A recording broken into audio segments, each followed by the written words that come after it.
On a summer morning in September 2013, crowds gathered at RAF Brize Norton to watch a piece of British aviation history make its last official flight.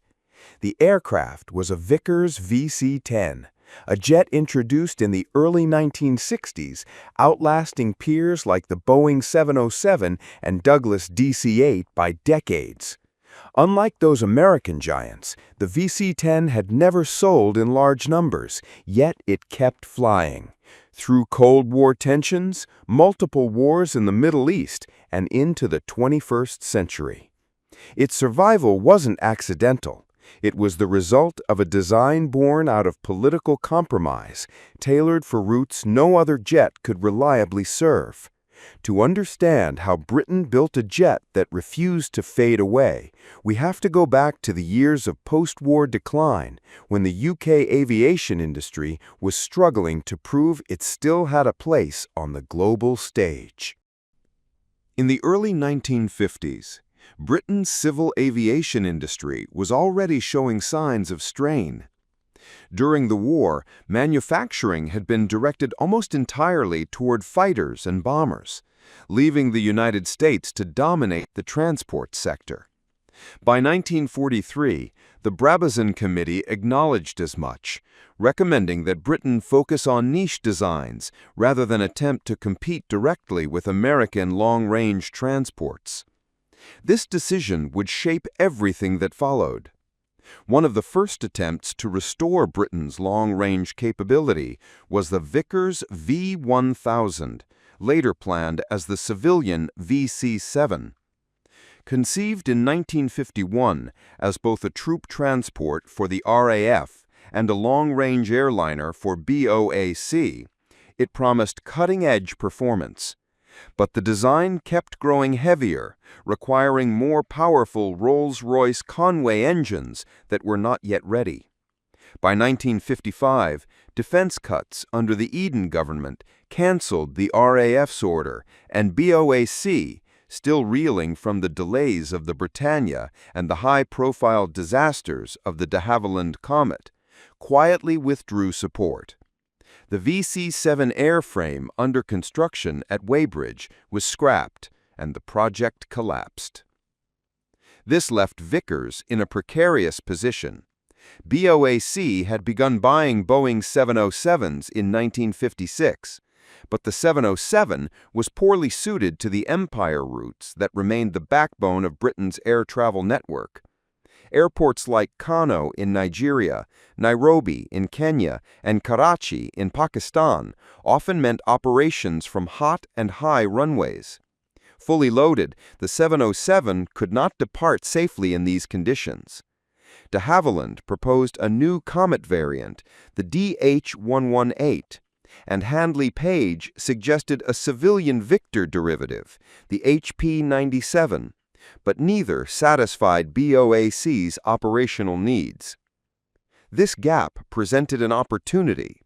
In 1957, under the leadership of Sir George Edwards, Vickers proposed the VC-10, a design optimized from the outset for Britain's unique network. The rear-mounted Conway engines allowed a tween wing, reducing noise inside the cabin and improving lift. The large high-lift wing, fitted with Fowler flaps and full-span leading-edge slats, provided short takeoff distances, while wide, low-pressure tires enabled operations from rough or poorly prepared runways, common in Africa and Asia. Capacity was initially set at around 135 passengers in a two-class layout, compared to the 180-plus seats of the Boeing 707-320. The VC-10's range was tuned to BOAC's mid-range Empire sectors, roughly 4,000 miles, enough for routes like London-Lagos or London-Karachi. While less efficient than the 707 on transatlantic flights, the VC-10 promised unmatched reliability on BOAC's colonial network. The aircraft's development began as a private venture, a significant risk. Vickers calculated that at least 80 sales at around £1.75 million each would be required to break even. BOAC hesitated, but in January 1958, they placed a landmark order for 35 VC-10s with options for 20 more, the largest single civil aircraft order ever placed in Britain. This decision alone saved the program from collapse, though it tied the VC-10's fate almost entirely to one airline. Yet, as BOAC argued over its fleet strategy, another customer was quietly observing. Unlike BOAC, this customer had no interest in passenger service, but they would ultimately give the VC-10 the longest life of any British jetliner. When the first VC-10 entered service on 29 April 1964, flying London to Lagos, it quickly built a reputation among passengers as one of the finest aircraft in the skies. With its 4 Rolls-Royce Conway engines mounted high at the rear fuselage, cabin noise was significantly lower than in the Boeing 707 and Douglas DC-8, both of which carried their engines in pods under the wings. Passengers compared the VC-10's ride favorably to both the 707 and DC-8, noting its smoother handling in turbulence and quieter environment. Airlines measured comfort differently. The VC-10 Standard carried around 135 passengers in a 2-class configuration, the Super VC-10 up to 174. By contrast, the 707-320 carried over 180 and the Douglas DC-8 Super 60 series seated more than 250. On fuel burn per seat mile, the VC-10 was at a disadvantage. Despite its advanced Conway engines, the first turbofans in commercial service, the smaller seating capacity meant higher operating costs. What passengers praised, accountants criticized. To address different needs, Vickers produced several versions. The standard VC-10, Type 1100, was optimized for medium-range Empire routes, while the Super VC-10, Type 1150, stretched by 13 feet with uprated Conways, was intended for transatlantic services. A cargo-capable version with strengthened floors and large freight doors also entered production. Vickers even proposed a smaller VC-11 for British European Airways, but the project was rejected in favor of the Hawker Siddeley Trident. In total, just 54 VC-10s were built, 12 standards, 17 supers for BOAC, plus RAF and export variants. Each was tailored to very specific operational niches, which limited overall sales but reinforced the aircraft's specialized reputation. The VC-10's career was not without setbacks. Between 1964 and 1980, the type suffered 9 hull loss accidents.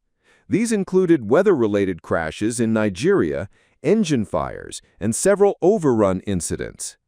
The most high-profile incident came on 9 September 1970, when BOAC Flight 775, a VC-10 operating from Bombay to London, was hijacked by members of the Popular Front for the Liberation of Palestine. Forced to land at Dawson's Field in Jordan alongside a TWA 707 and Swissair DC-8, the VC-10 was ultimately destroyed by explosives after passengers were released. The event placed the aircraft in global headlines for all the wrong reasons and highlighted the increasing vulnerability of international civil aviation to hijackings in that era. Ironically, while BOAC was reluctant to fully embrace the VC-10, the Royal Air Force saw in it qualities that were hard to ignore. When BOAC cut back its orders in the early 1960s, the government stepped in, diverting completed airframes into military service. The RAF took delivery of VC-10 C-1 transports, capable of carrying 139 troops or 78 stretchers with medical staff. The type proved ideal for long-haul routes to bases in Africa, the Middle East, and Asia, where the aircraft's performance in hot and high conditions allowed it to operate more effectively than contemporaries. Later, as Britain required a more capable air-to-air refueling platform, the VC-10 was converted into tankers. In this role, it outlasted several newer designs. What was a weakness in commercial service, high fuel consumption for relatively few passengers, became a strength in military service, where payload, thrust, and range mattered far more than seat-mile economics. This shift marked the start of a second career that would eventually define the VC-10 story. While airlines moved on to larger and cheaper American and European jets, the RAF continued to find new uses for the aircraft, keeping it in frontline service long after many of its rivals were retired. By the late 1980s, the VC-10 was no longer seen as a civil airliner, but as a critical military asset. The Royal Air Force had by then converted many of its VC-10s into tankers. First, the VC-10 K.2 from ex-BOAC airframes, then the K.3 and K.4 conversions of Super VC-10s and Standards, respectively. With their three-hose refueling systems, these aircraft could service both fast jets and larger aircraft, making them invaluable for expeditionary operations. The type's first major combat deployment came during the 1991 Gulf War. RAF VC-10s based at Muharraq, Bahrain, provided air-to-air refueling for Tornado's GR-1s, Jaguars, and Buccaneers, striking targets across Iraq and Kuwait. Each sortie extended fighter endurance and enabled low-level penetration missions. At the same time, VC-10 C.1Ks flew long-range transport flights, delivering troops and equipment directly into theater. In the 1999 Kosovo campaign, Operation Allied Force, VC-10s again served as tankers, supporting RAF Tornadoes and Harriers, as well as Allied F-16s and FA-18s. Their reliability was frequently highlighted by NATO planners, who noted higher availability rates compared to older KC-135s. The aircraft also played sustained roles in the wars in Afghanistan, 2001 onwards, and Iraq, 2003 to 2011, operating from RAF Brize Norton and forward bases to maintain air bridge and refueling coverage.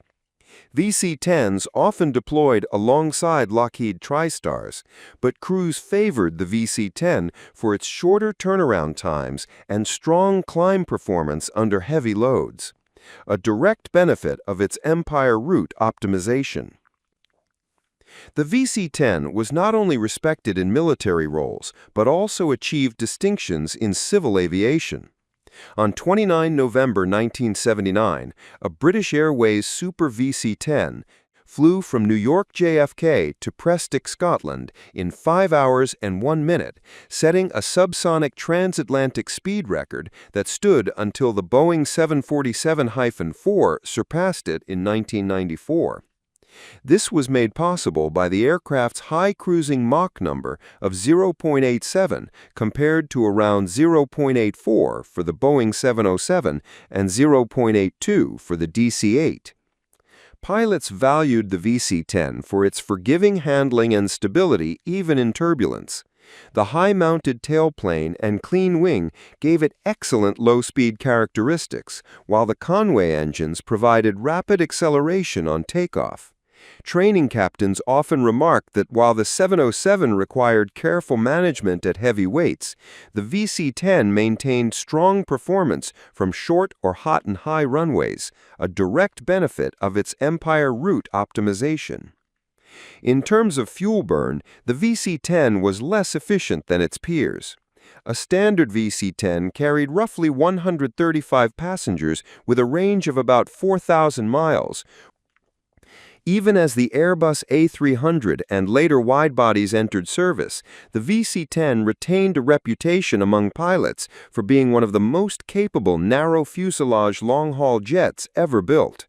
Its structure was strong enough to withstand repeated military conversion programs without the fatigue issues that plagued some of its contemporaries. By the early 2000s, the RAF had begun retiring VC-10s in stages, replaced gradually by TriStars and later Airbus A330 MRTTs, designated Voyager in RAF service. The final operational VC-10 sortie was flown on 20th September 2013, marking the end of nearly 50 years of continuous service. But unlike most Cold War jets, the story did not end at retirement. Several VC-10s were preserved in museums across the UK, including at Brooklands, Duxford, and Bruntingport. The most unusual case was ZA-150, a former RAF Super VC-10 tanker that was sold to Kepler Aerospace in Texas. Acquired in 2013 and moved to Dunsfield Aerodrome in Surrey, it was maintained in taxiable condition, capable of running its engines and moving under its own power. Kepler has since explored limited commercial and niche roles for the airframe, including potential air-to-air refueling demonstration work. Today, ZA-150 remains one of the last serviceable VC-10s in existence. Although no longer flying in active duty, its ability to remain operational decades after its first flight illustrates the durability of its design and the foresight of its engineering. And now I want to hear from you. What do you think of the VC-10 story? Was it a tragic misstep or one of aviation's great hidden victories? Let me know in the comments below. And if you've watched this far, consider subscribing for more stories like this.